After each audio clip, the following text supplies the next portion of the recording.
ध्यान से।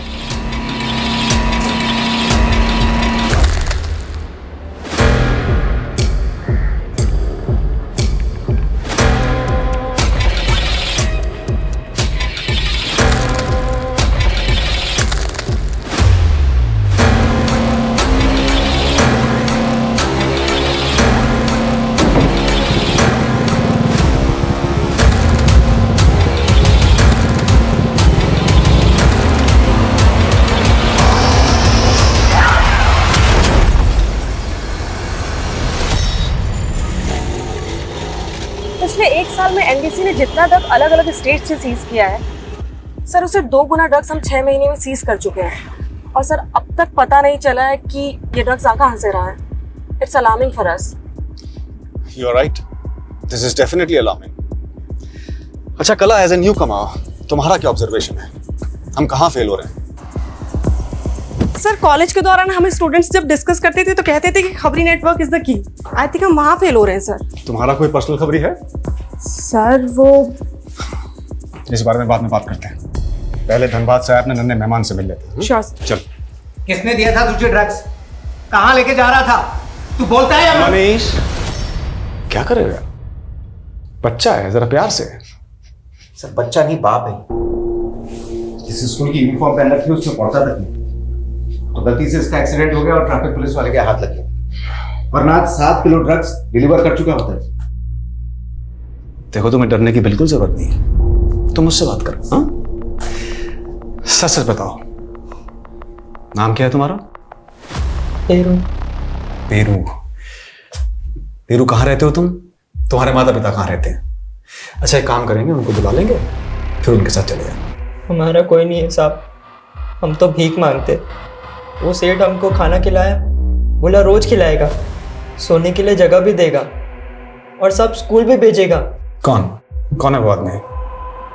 मालूम नहीं साहब, वो हमको बोला वो स्टील गेट के पास एक मार्केट है ना साहब, उधर एक दूसरा सेठ मिलेगा हमको। वो हमको एक वर्दी और साइकिल में पहचान लेते साहब, फिर हमसे बैग लेके वो हमको इनाम में 500 रुपये दे देते साहब। और हमको कुछ नहीं मालूम साहब, हमें जाने दो साहब, हमें कुछ नहीं मालूम साहब। तुम्हें मालूम है ना वो आदमी कहाँ रहता है? हाँ, तुम ले जाओगे मैं उसके पास?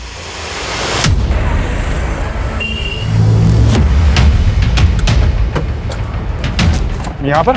हाँ साहब, साहब हम यही भीख मांगते थे साहब। कहाँ? यहाँ? हाँ, फिर उस दिन वो आदमी आया और हमको अपने घर ले गया। उसका घर कहाँ है, याद है?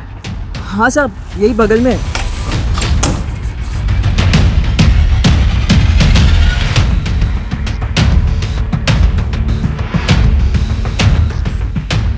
सर अंदर कुछ नहीं मिला। सर इधर भी कुछ नहीं मिला, और इस एरिया में तो सीसीटीवी मिलना भी मुश्किल है।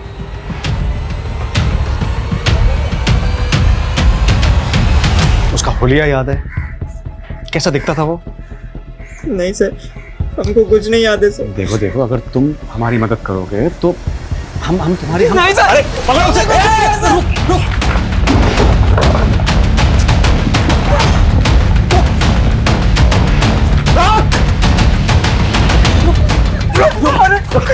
भाग क्यों रहे? क्यों भाग रहा है? हमको छोड़ दो साहब, हम तो सिर्फ स्कूल में पढ़ना चाहते थे, इसलिए उसकी बातों में आ गए। हम भीख मांगते साहब, भूल गए थे कि यही हमारी किस्मत है।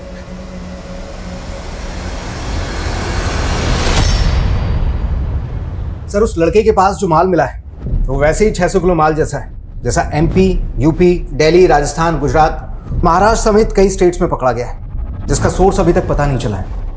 सर हम उस बच्चे से उस आदमी का स्केच बनवा सकते हैं। माना उस बच्चे ने क्राइम किया है लेकिन है इनोसेंट। इनोसेंट?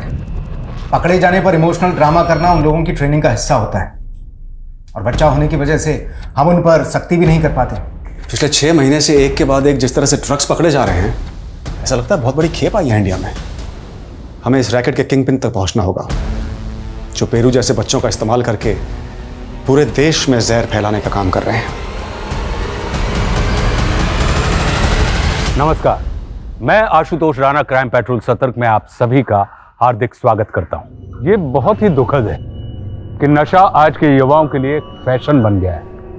नशा आज के दौर की सबसे गंभीर समस्या है और बीते सालों में ड्रग्स की मांग और खपत में चौंकाने वाली वृद्धि हुई है। ड्रग्स आज बढ़ते अपराधों का भी कारण बन के सामने आ रहा है। जिस परिवार का एक भी सदस्य नशे के चंगुल में फंस जाता है, उस परिवार की पीड़ा किस चरम पर होती है, ये शायद हमने और आपने अपने आसपास जरूर देखा होगा। जो लोग इस ड्रग्स का जाल फैलाकर इसका गैर कानूनी बाजार कर रहे हैं, वो हमारे देश और समाज के बहुत बड़े दुश्मन हैं।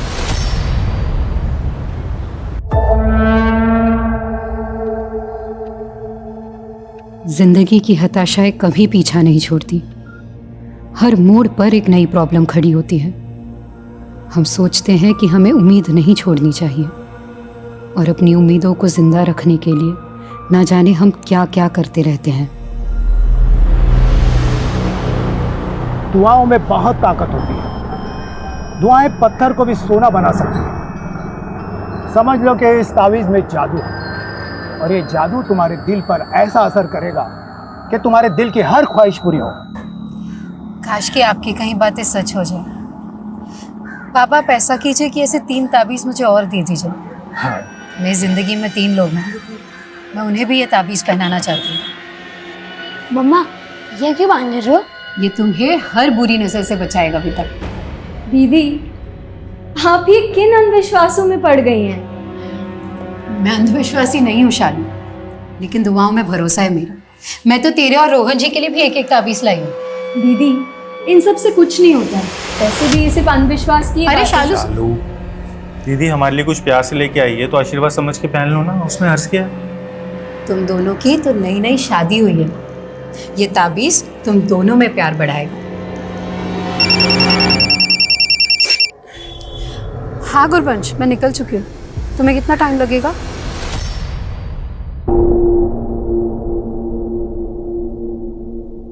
कुछ और मंगा दूं तुम्हारे लिए? पेरू, तुम कह रहे थे तुम पढ़ना चाहते हो, है ना? हम तुम्हें पढ़ाएंगे, क्योंकि हम जानते हैं वो आदमी गलत है, तुम गलत नहीं हो। उस आदमी के बारे में कुछ बता सकते हो? हम आपको बताए थे ना, हमको नहीं मालूम। हम उस आदमी से एक ही बार मिले थे। देखो, हमारे पास कुछ फोटोज हैं, कुछ वांटेड लोगों की। ये फोटो देख के बता सकते हो इनमें से अगर कोई है वो? देखो,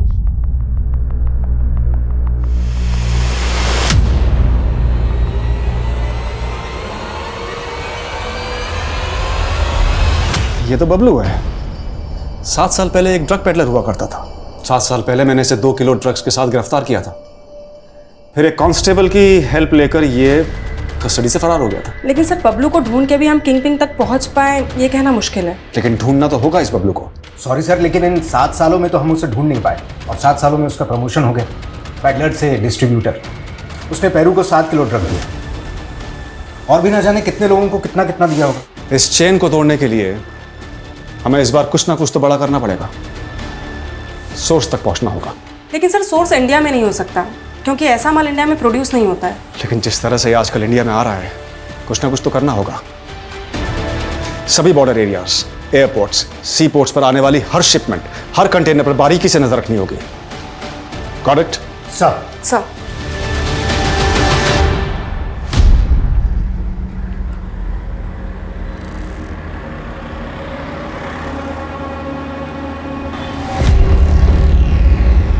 नहीं मैडम, मैं सामान लेकर आया। संभाल के। हाँ। और साहिल भाई, कैसे कट रही है आपकी? दोनों भी खुश तो है ना? उन्होंने जीना आराम कर रखा है मैडम। दोनों की दोनों सुलग रही है। अब ऐसा क्या हो गया? अब ये ना पूछो कि ऐसा क्या हो गया। आज के टाइम में आदमी एक बीवी को खुश नहीं रख पाता, और मैंने 2 बीवियां रख के खुद के पैर पे कुल्हाड़ी मार ली। ओके, आगे कॉर्नर पे रोक देना, कादम्बरी को पिक करना है।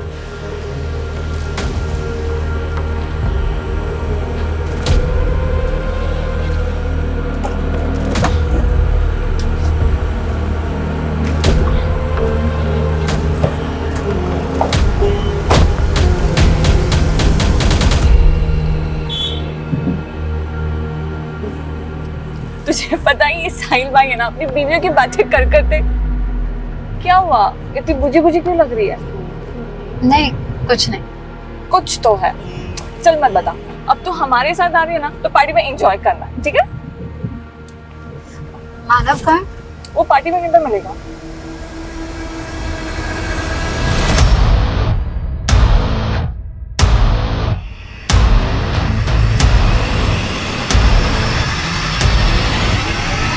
Cheers! यार क्या सूखी पार्टी है, गाना वाला बजा। हाँ हाँ, कबीर जरा म्यूजिक ऑन करना यार। अच्छा लग रहा है नहीं? कबीर कुछ खाने को भी लेके क्या आ। हो गया है कादम्बरी? बहुत अपसेट लग रही है कब से।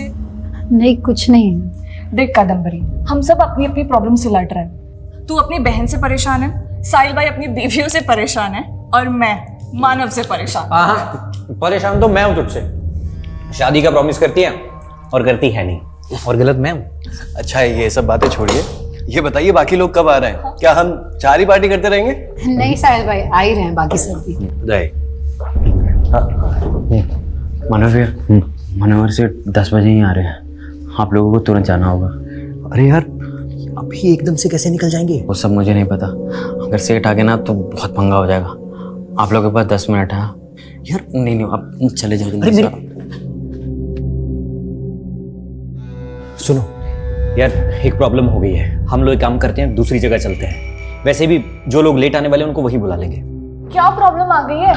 अरे लाइट क्या हुआ? ये साला कमीना केयर टेकर हमें भगाने के लिए लाइट काट दी उसने। मैं अभी देखता हूँ।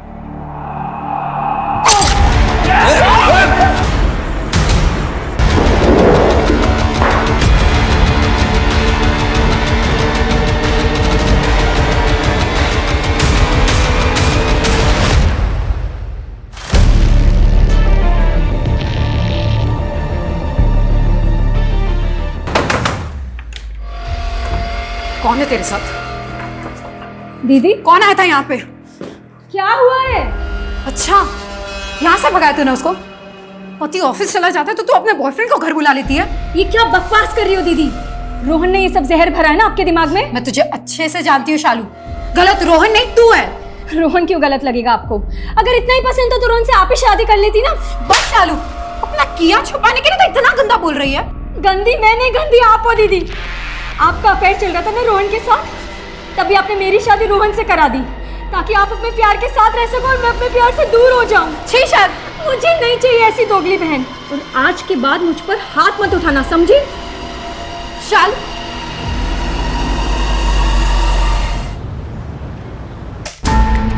सर स्टील गेट के पास बबलू इस सीसीटीवी में कैप्चर हुआ है। सर बाइक से उतर के वो उस डायरेक्शन में गया और फिर 13 मिनट के बाद वापस आया। जाते हुए इसके हाथ में बैग था, आते हुए नहीं। हो सकता है स्टील गेट पर जो डिलीवरी पेरू नहीं कर पाया, उसे डिलीवर करने ये खुद आया।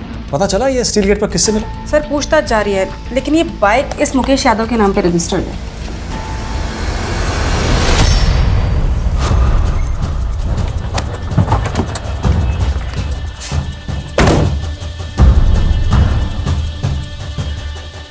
सर घर तो यही है, लेकिन सर आसपास पता करें मुकेश के बारे में। नहीं, वो अलर्ट हो जाएगा। यही नजर रखो, और दोनों में से कोई भी दिखे तो उठा लो। Okay sir.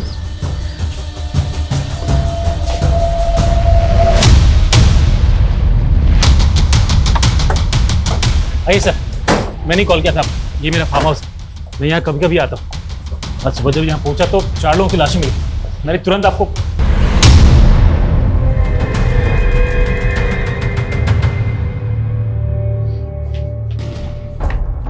कौन है ये लोग? सर मैं इन लोगों को नहीं जानता। अच्छा, आपके घर में 4 मर्डर हो गए हैं और आप कह रहे हैं कि आप इनको जानते तक नहीं है? सर मैंने कहा ना आपसे, मैं यहाँ रहता नहीं हूँ, कभी कभी आता हूँ। मेरा केयर टेकर रहता है यहाँ, पता नहीं वो भी कहाँ गायब है सर। कौन केयर टेकर? कबीर नाम है उसका, यूपी का रहने वाला है, लेकिन पिछले कई सालों से मैंने उसको यहाँ पर घर की देखभाल के लिए रखा था। अब मेरी समझ में नहीं आ रहा वो अचानक कहाँ चला गया। और तो मतलब आप ये कहना चाहते हैं कि ये सारे मर्डर्स आपके केयर टेकर ने किए? क्या बोलूँ सर, मेरे कुछ समझ में नहीं आ रहा।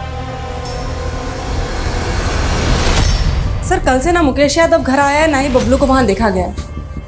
लेकिन सर मुकेश यादव का नंबर मैंने पता किया है, उसका फ़ोन अभी ऑफ आ रहा है। उसका CDR निकलवाओ और उसका फोन सर्वेलेंस पे डलवा दो। Okay sir. सर कम मनीष। सर हम यहाँ बबलू को ढूंढ रहे हैं, और वहाँ उड़ीसा पोर्ट पर आज सुबह एक शिपमेंट सीज हुई जिसमें 1500 किलो ड्रग मिला। 1500 किलो? Yes sir.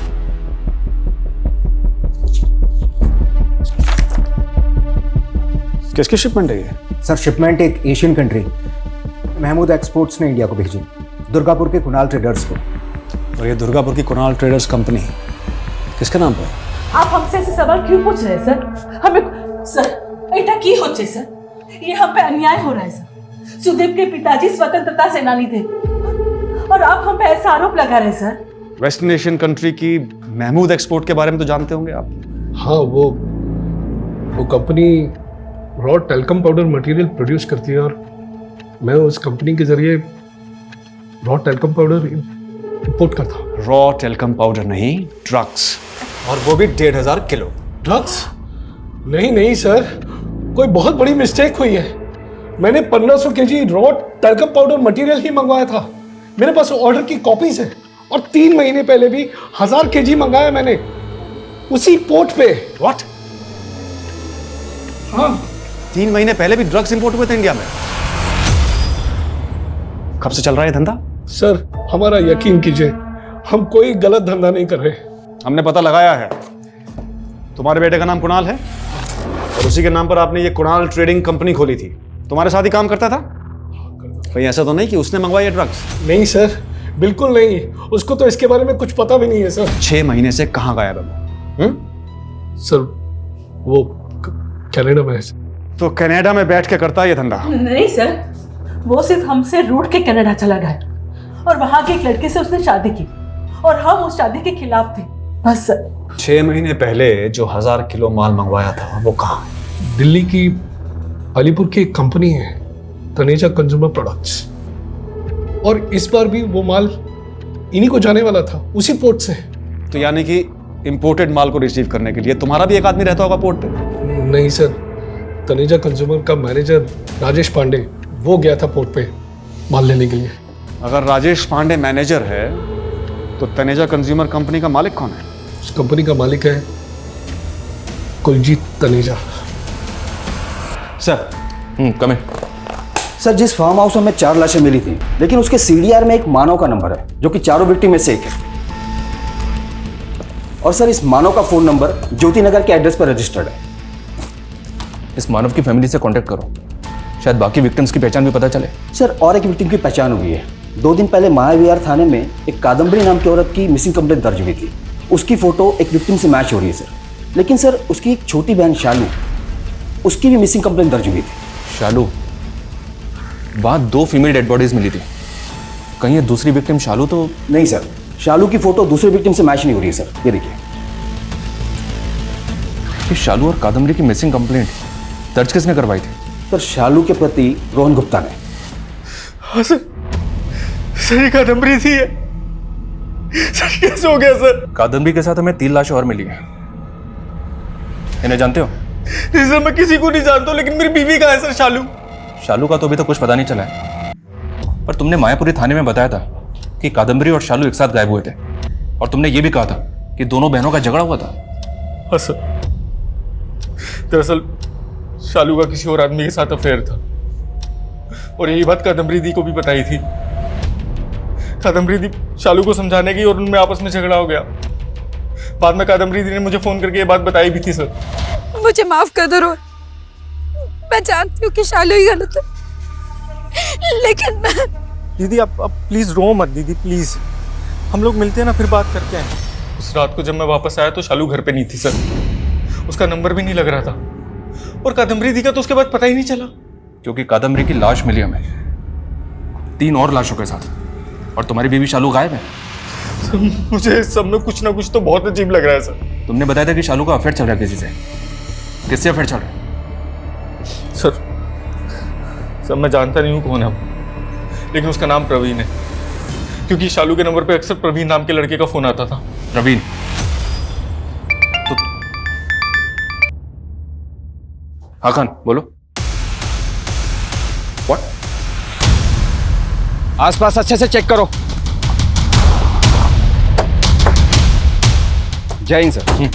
सर, ये जगह फार्म हाउस से थोड़ी दूर है। सर, पहले हमें लग रहा था कि कबीर उन सब में इन्वॉल्व है, लेकिन यहाँ तो इसकी डेड बॉडी मिली और गाड़ी का नंबर प्लेट भी गायब।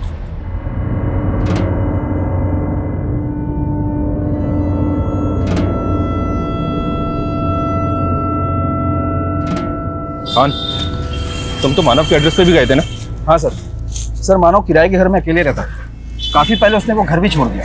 अब कहाँ है कुछ पता नहीं। बस इतना पता चला है कि वो मॉडलिंग करता था और मनोहर का वो बंगलो शूटिंग के लिए किराए पर भी दिया जाता है। मानव मॉडल था और मायापुरी थाने की पुलिस ने बताया था कि कादम्बरी गारमेंट का बिजनेस करती थी। फिर ये बाकी 2 विक्टिम्स कौन है? और ये कादम्बरी की बहन शालू के गायब होने की कहानी भी मुझे अटपटी लग रही है। सर 5 मर्डर हुए, कुछ समझ में नहीं आ रहा कि इन सारे मर्डर का मोटिव एक ही है या फिर किलर सिर्फ किसी एक को मारना चाहता था और बाकी सब उसके शिकार बन गए। खान, इस किले में विक्टिम की जिंदगी में उतरना होगा। एक काम करो, पता करो ये शालू कहाँ गायब है और इस गाड़ी के चेसिस नंबर से पता करो कि गाड़ी किसके नाम पे रजिस्टर्ड है। सर मैंने क्या किया सर? तूने झूठ बोला है हमसे। 10 तारीख को तूने अपने बंगलों पे बुला के मैं वो लाशें दिखाई, जबकि 9 तारीख की रात को 12 बजे तक तेरा फोन बंगलों पे एक्टिव था और अब अपने केयरटेकरों को गायब कर कोई शक जता रहा है। सर मैंने कोई खून नहीं किया है, मैं तो उनको जानता तक नहीं सर। झूठ मत बोल। तू अपना बंगलो किराए पे देता था शूटिंग के लिए और उन 4 विक्टिम में से एक विक्टिम मानव, वो फिल्म लाइन से जुड़ा था। उसने पहले भी तेरा बंगलो किराए पे लिया था। शूटिंग, बंगले का बुकिंग, वो सब कबीर देखता था सर। मानव को मैं कभी नहीं मिला। देख, सच बोल दे वरना। सब बताता हूँ। दरअसल उस रात मैं वहां अपनी गर्लफ्रेंड के साथ गया था और वहां जाके वो लाशें देखी। मेरी पत्नी को पता चल जाता तो बहुत बड़ी प्रॉब्लम हो जाती सर। मधु नाम है ना तेरी गर्लफ्रेंड का? अब उसके घर पे ताला लगा है, उसका फोन भी बंद है। उसको भी गायब किया ना तूने ताकि तेरा सच सामने ना आ जाए? नहीं सर, मैं सच बता रहा हूं सर। वो दरअसल NRI है, यूरोप में रहती है। उस दिन वो आई थी और अगले दिन उसको जाना था। उसकी टिकट सब कुछ प्री प्लान थी सर। तू ऐसा नहीं मानेगा। तेरी प्लानिंग क्या थी ये तेरे अंदर से उगलवाना पड़ेगा। खान, जब तक ये सच ना बोले सब तो तेरा। इतने धर्म कर्म किए हमने, कोई भी जरूरतमंद हमारे घर से खाली हाथ नहीं लौटा। दुआओं से मांगो, हमारा बेटा भी घर छूट के चला गया। सुदीप और काकोली के चेहरे पर वही लाचारी थी जो पेरू जैसे टीनेजर बच्चों के चेहरे पर नजर आ रही थी। लेकिन वो गुनहगार और भी खतरनाक होता है जिसका असली चेहरा सामने नहीं आता। ड्रग्स के गैर कानूनी धंधे में ये वो सरगना होते हैं जो एक अदृश्य राक्षस की तरह अपराधों की ऐसी चैन, ऐसा जंजाल बुनते हैं जिसका भेदन करना आसान नहीं होता। देश की सीमाओं से लेकर हमारे राज्यों, शहरों और हमारे मोहल्ले पड़ोस तक ये लोग कैसे अपना नेटवर्क फैला लेते हैं। हम ड्रग्स कंज्यूम करने वाले बड़े बड़े सेलिब्रिटीज की गिरफ्तारियों के किस्से सुन के चौंकते रहते हैं, लेकिन ये ड्रग्स का धंधा किसकी शह पे अपने पांव पसारता है, इसका जवाब हमें कभी नहीं मिलता। ये केस भी चक्रवात की तरह उलझा हुआ था। धीरे से बहुत दर्द, नहीं रहने तो बहुत दर्द हो रहा है, नहीं बर्दाश्त हो रहा। दादा, अम्मी का रो के बुरा हाल हो गया और आप कुछ बोल ही नहीं रहे। हमें यकीन नहीं तुम्हारे अम्मी के बयान पे कुछ भी बके जा रही है नाजिया के खिलाफ। अब्बू, अबे क्या आपको मुझसे ज्यादा उस नाजिया पे भरोसा है? जब आपके बेटे ने उस नाजिया के साथ दूसरा निकाह किया तो आपने क्या कहा था कि उसका हक है, और जब नाजिया ने मुझे गुंडों से पिटवाया, इस जायदाद से मेरा पत्ता साफ करना चाहा, तब भी आप उसकी पैरवी करेंगे? दादा, अब बस बहुत हुआ। अगर आपने अभी भी कुछ नहीं कहा तो हम पुलिस के पास जाएंगे। फिर बाद में ये मत कहना कि घर की बात पुलिस से खुदा के वास्ते चुप बैठोगे तुम? कुछ भी बके जा रहे हो। हम बात करेंगे नाजिया से।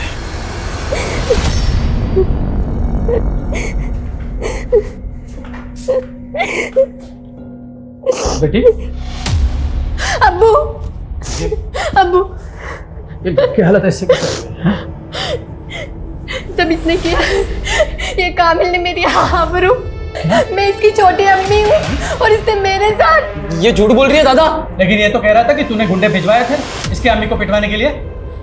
अब्बू ये झूठ बोल रही है, अपने बेटे की करतूत छुपाने के लिए नाटक कर रही है। मैं नाटक करूंगी? कर रही हो। कमीनी कहीं कि मैं तो तुझे जिंदा नहीं छोड़ूंगी। मेरे बेटे का नाम मत लो।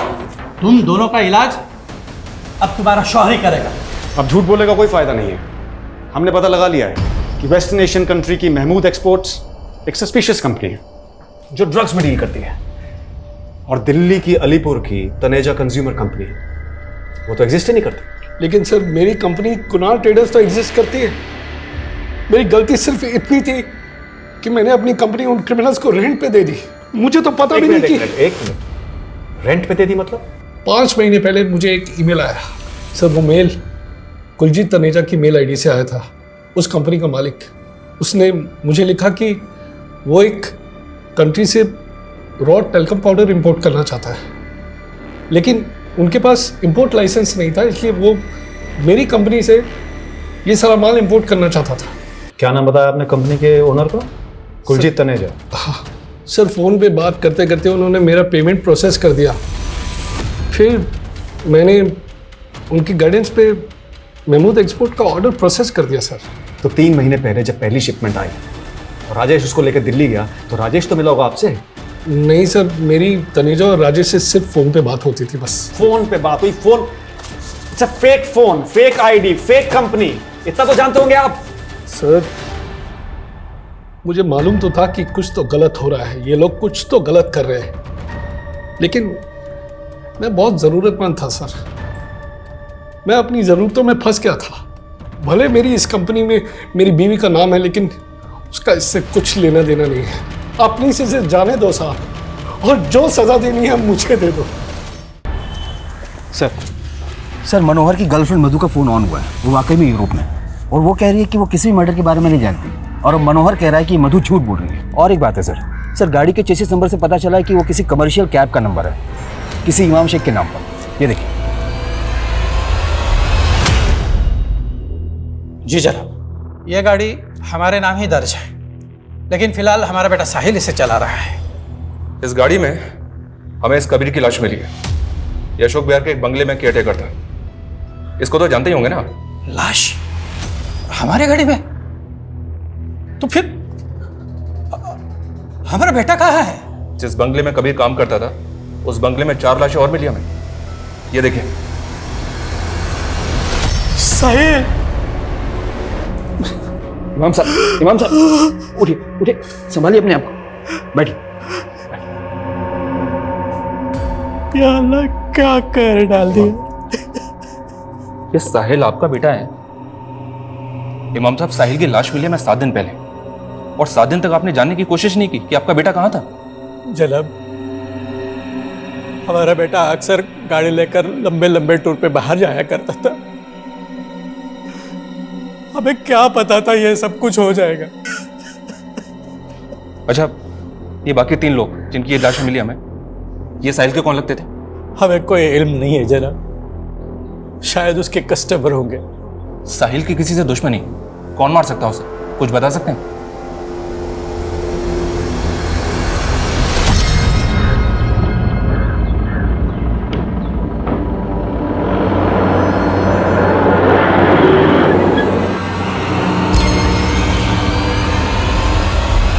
काबिल का काबिल? अरे मैं उस कमीने को छोड़ूंगा नहीं हाथ में।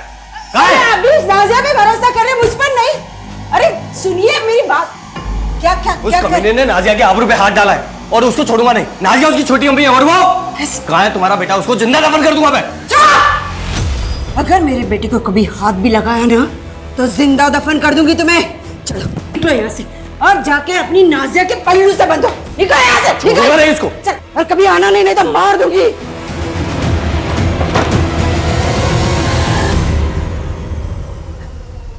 कामिल,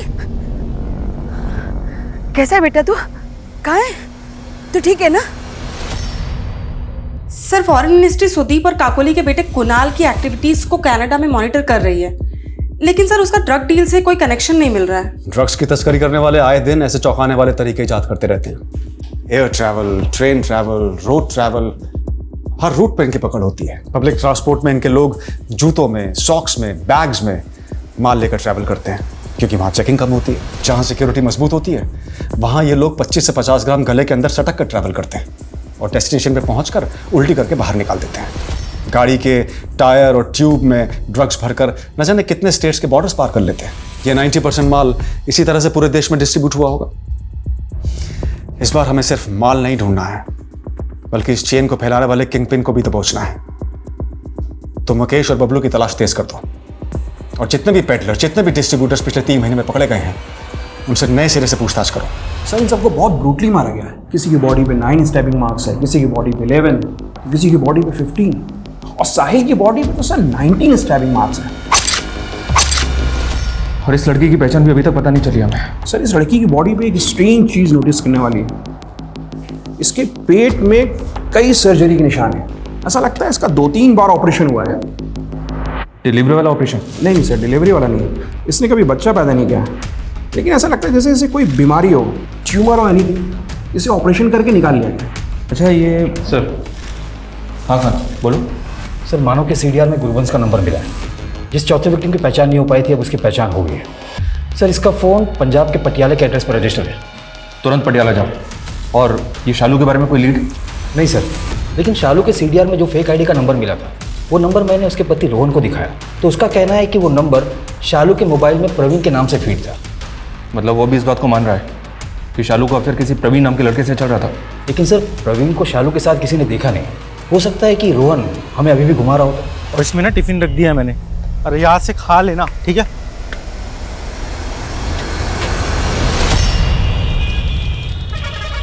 हाँ, गुरबंश स्वरूप अपने माँ के साथ यहाँ रहती थी।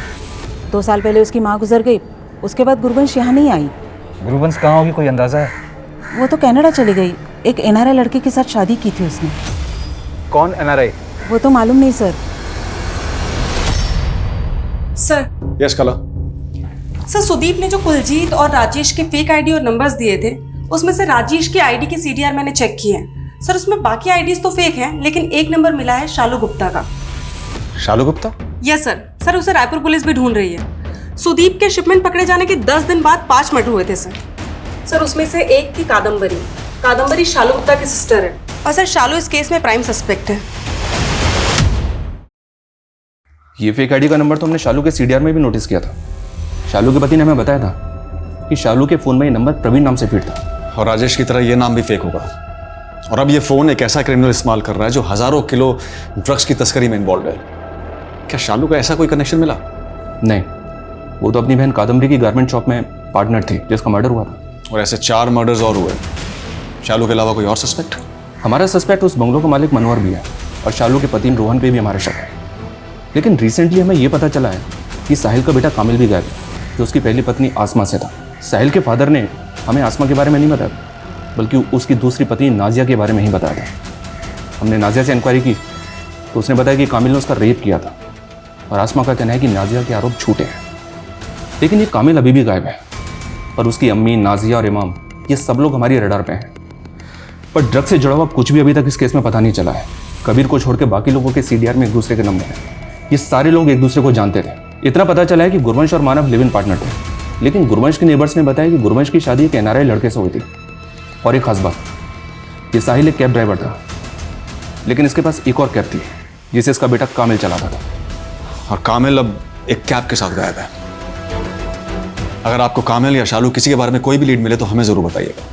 फिलहाल हम शालू के पति रोहन से मिलना चाहते हैं। सर देखिए, मैं मानता हूँ कि मेरी बीवी शालू का परवीन से अफेयर था, लेकिन सर मुझे नहीं लगता कि उसका कुछ ड्रग से लेना देना था सर। फिर भी उस क्रिमिनल से उसकी बातें तो होती थी। उस परवीन या वो जो भी है उसके बारे में कुछ भी जानते हो तो अभी बता दो। सर मैं कुछ नहीं जानता हूँ, मैं सच कह रहा हूँ। सुदीप द्वारा लिए गए 2 नाम राजेश और कुलदीप अभी भी एनडीसी के लिए रहस्य बने हुए थे, और अब शालू के पति ने किसी प्रवीण का नाम ले लिया था। लेकिन ये कौन थे, कहां थे, इसका कोई सुराग नहीं था। लेकिन जल्दी ही एनडीसी ने ड्रग डीलर बबलू और उसके दोस्त मुकेश को पकड़ लिया था। लेकिन वो भी इस धंधे की बहुत छोटी मछली थे, जिन्हें अपने ऊपर वालों का अता पता नहीं था। सुदीप के पकड़े जाने के बाद एनडीसी उसके जैसे कई इंपोर्टर्स की डिटेल निकाल रही थी, और ये 1000 किलो से लेकर 1500 किलो तक ड्रग का आंकड़ा कई गुना बढ़ने वाला था। वहीं कादम्बरी, साहिल, गुरवंश और मानव की हत्या का राज और भी गहराता जा रहा था। सर रायपुर पुलिस ने बताया था कि गुरबंश की शादी एक एनआरआई लड़के से हुई। मैंने पासपोर्ट विभाग जाकर उसके पासपोर्ट की डिटेल ली, लेकिन उसके पति के बारे में कुछ मालूम नहीं चला। हाँ, पिछले 2 सालों में गुरबंश को 21 कंट्रीज का ट्रैवल वीजा मिला। 2 साल में वो 21 कंट्रीज में गई। गुरबंश के पोस्टमार्टम से पता चला था कि उसकी बॉडी पर 2-3 ऑपरेशंस के निशान थे, लेकिन उसकी किसी बीमारी के बारे में पता नहीं चला था। सर आपको लगता है कि गुरबंश ड्रग कैरियर? हो सकता है। ड्रग्स के डिस्ट्रीब्यूशन में अक्सर ऐसे कैरियर का इस्तेमाल किया जाता है और एक्सपर्ट सर्जन्स भी इस रैकेट में शामिल होते हैं, जो ह्यूमन कैरियर को बेहोश करके उसकी बॉडी के एक हिस्से को काट के वहाँ ड्रग्स प्लांट करके उसे स्टिच कर देते हैं। सर अगर गुरबंश ह्यूमन कैरियर थी तो फिर इसमें शालू का क्या रोल होगा, क्योंकि वो उस क्रिमिनल के टच में है जो ड्रग्स दिल्ली लेके जाता है पोर्ट से। हो सकता है ये सब के सब ड्रग्स के धंधे से जुड़े हों और ये जो मर्डर है ये हो सकता है किसी पर्सनल ग्रज की वजह से हुआ हो। कादम्बरी, कबीर, साहिल, शालू, इन सब के पिछले 1 साल की ट्रैवल की हिस्ट्री निकालो। सर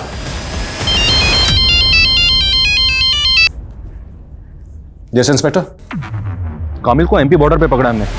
उसके कैब के टायर में काफी मात्रा में ड्रग्स मिले हैं। मानव के बारे में भी एक इन्फॉर्मेशन है, वो काफी सेलिब्रिटीज के टच में था। हमारी खबरी का कहना है कि वो फिल्म इंडस्ट्री में ड्रग्स सप्लाई करता था। सर मैं गायब जरूर हुआ था, लेकिन मुझे नहीं पता कि गाड़ी के टायर्स में ड्रग्स थे। तेरे बाप को तूने मारा ना, बाकी सबको भी, और तेरी छोटी माँ का रेप भी तूने? नहीं सर, ना मैंने किसी का रेप किया और ना ही किसी को मारा है। और सर वो ड्रग्स के बारे में भी मुझे कुछ नहीं पता सर। सर हमने साहिल, कादम्बरी और शालू की ट्रैवल हिस्ट्री चेक की है। पिछले 7 महीने में साहिल ने कम से कम 1 लाख किलोमीटर का ट्रैवल किया है, वो भी अपनी कैब से इंडिया के लगभग हर एक स्टेट में। इसका मतलब कैब सर्विस के नाम पर वो भी एक ड्रग कैरियर है।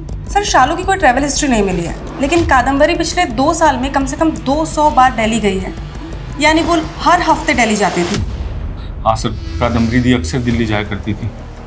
सर अब किस काम से जाती थी वो तो नहीं पता है, लेकिन सर वहाँ कोई फकीर बाबा है जिन्हें वो बहुत मानती थी। कौन फकीर बाबा? कहाँ रहते हैं ये तो मुझे भी नहीं पता, लेकिन दिल्ली में कोई तुकमान गेट के पास कोई रहमान गली जहाँ वो रहते थे। सर वहाँ से वो ताबीज़ लाती थी और इनफैक्ट वो ताबीज़ तो उन्होंने हमें भी दिया था। ये देखिए, ये ताबीज़ हम देख सकते हैं इफ़ यू डोंट माइंड? जी sir, sure. Thank you.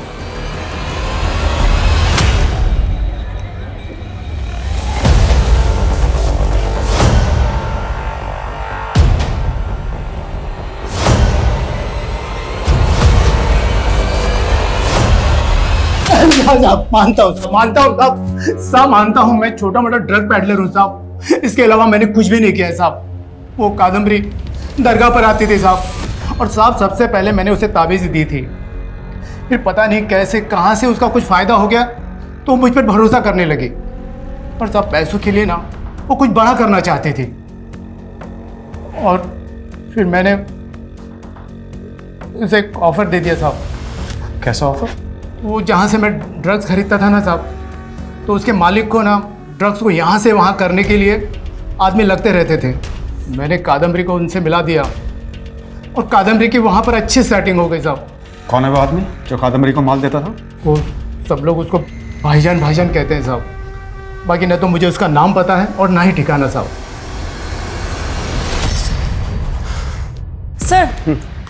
Sir Sudeep के पकड़े जाने के बाद हमने काफ़ी सारे इंपोर्टर्स की लिस्टिंग की थी सर, उसमें से 4 ऐसे हैं जिनका शिपमेंट सुदीप के शिपमेंट के बाद इंडिया आने वाला था सर, लेकिन उन लोगों ने अपना ऑर्डर कैंसिल कर दिया है। तो इन चारों के बिजनेस और इनकी एक्टिविटीज को क्लोजली मॉनिटर करो। Okay sir. देखो, शिपमेंट मैंने तुम्हारे कहने पे कैंसिल की, मैं अब अपना और नुकसान नहीं कर सकता, मुझे मेरे पूरे पैसे चाहिए। ठीक है, तो अपना पैसा ले और मेरा माल मुझे दे। ठीक है सर। या कला सर इन 4 इंपोर्टर्स में से एक है जयदेव सैनी सर, इसकी एक्टिविटीज़ काफ़ी सस्पिशियस है सर। 2 साल पहले इसकी कबाड़ी की दुकान थी, फिर उसने इंपोर्ट एक्सपोर्ट का लाइसेंस लिया अचानक से, और जब जेडी इंपोर्ट एक्सपोर्ट का मालिक बन गया।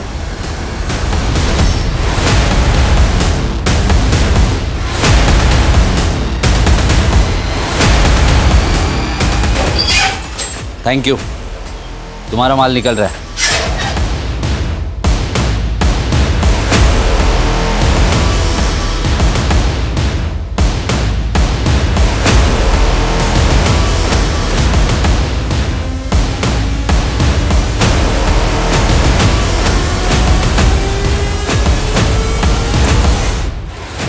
पकड़ मनीष पकड़ इसको। माल जहां जा रहा था वहीं चल, समझदारी दिखाई तो खोपड़ी खोल दूंगा। लेके चलो इसको।